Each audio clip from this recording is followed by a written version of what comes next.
Hi everyone, it's Emily from Feeling Music. I'm here to give an update for May 2020 for all the students of Feeling Music. And so in April, there was a couple of new incentives that we introduced due to online lessons because of COVID-19. So first things first, I'll touch base with that. We are offering a free new group class. And we wanted to let you know the results were very positive. We allowed for a maximum of 10 students to enroll for the free classes. And for almost all the classes, we did have up to 10 enroll, and some were waitlisted as well. Now for the actual classes, it was awesome. We did some performing, we did some theory, and it was a nice way for students across the country with any teacher really to just connect online and be able to socialize. So some good news moving forward. We're working with Music Education for the Young at Heart, which is a not-for-profit organization, and they're working to provide us with the ability to teach these lessons online for free still. So we will be having 2 online lessons for free in May. So if you'd like to sign up, what we recommend is that if you took lessons last month, maybe let other people take lessons this month. We found that there's a couple of people who were reoccurring through every single class, and because we'd like to offer it to everyone, do take into consideration that there was over wait list. And yeah, moving right on. We had a teacher meeting this month, and there were some things that teachers wanted to express to students in regards to the new online Skype lessons. It's new for everyone. And so what teachers were noticing is that sometimes students try to log in right on the start time of the hour. And sometimes there's a little bit of technology questions that go on beforehand, or internet interruptions.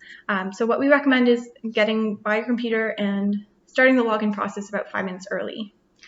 Not only this, but we noticed that some families were missing lessons because they're used to the teacher arriving at their house, which is pretty obvious. You don't have to think about it. But because the lessons are online, definitely make sure to be aware of the notification that comes in an email 30 hours in advance to just remind you that the lessons are happening. And then if you want to write it down in your personal calendar, I know I've got a nice calendar on the wall. Just some tips from teachers to definitely try to accommodate to the newness of online lessons. Speaking of online lessons, the May month lessons will be online as it stands. Now we're following all the provincial government laws in Ontario, Alberta, wherever you are. Feeling Music will support the laws that are ongoing. And so we're following the school system. As soon as school is let in, we will be going back to in-person. Until that happens, lessons are online.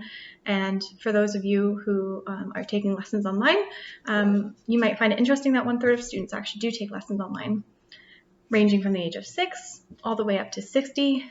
If you're thinking about having online lessons, but you're not sure if it will work, if you're under the age of 8, it's recommended that the parents sit with the student at home.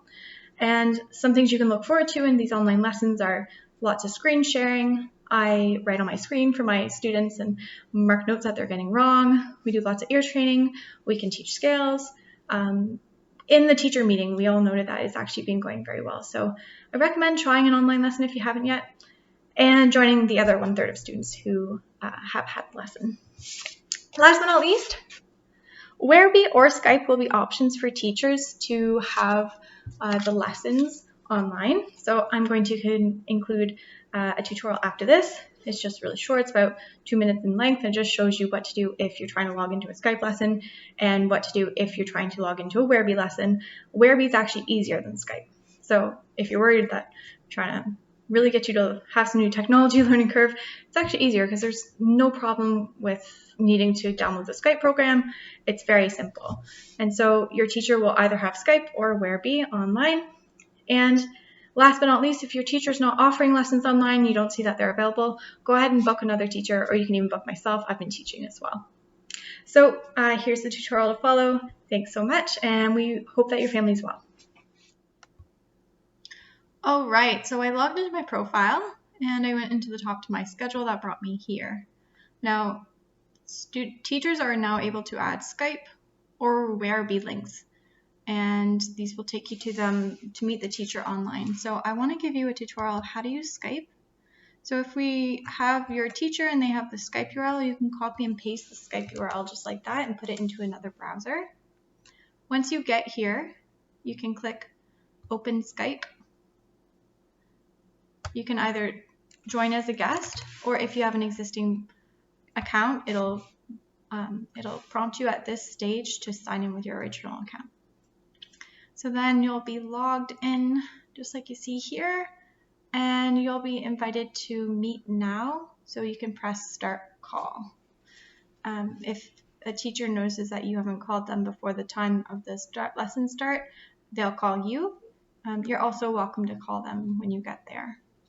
Okay, so that's the options for Skype. If your teacher has a Whererbee link, you can copy and paste the Whererbee link, put it into your browser, and this will open a chat room with just you and the teacher. See there, you can see me. This is what it will look like. You don't have to download anything. It's a little bit technically easier than Skype. So some teachers are going to be switching to this method. They will copy the link and put it in their name. When you sign in, it'll ask you to give a knock on the virtual door to let your teacher know you're there, rather than just entering in the lesson. And so you'll just have to give a knock, and then you'll be able to join into the chat room. There's screen share, there's chat, there's emojis, so they're all the things that Skype has too. All right.